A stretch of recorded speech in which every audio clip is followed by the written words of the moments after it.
Nandito na si Kagawad Pastor Jess Lientada para sa ikalawang termino ng Barangay Kagawad. Kagawad Pastor Jess Lientada. Dito na lahat tayo sa subok na. Kagawad Pastor Jess Lientada. Second term na sa ating barangay, pagpatuloy ang mga nasimulan. Si Kagawad Pastor Jess Lientada para sa ating barangay. Kakampi, kaisa at kasama ni Kapaing Tiope.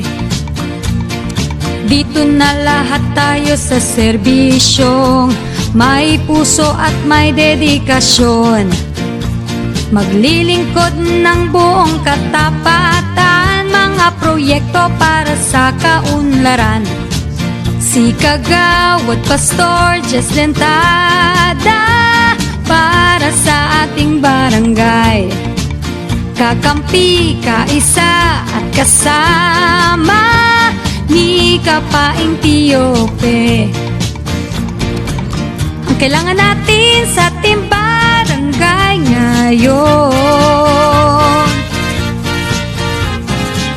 ang kaisa natin ay si Pastor Jess, ang dapat piliin mo. Dito kay Kagawad Jess may pag-asa, barangay mo na ang una.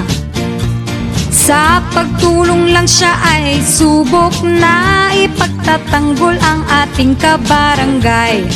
Si Kagawad Pastor Jess Lientada para sa ating barangay.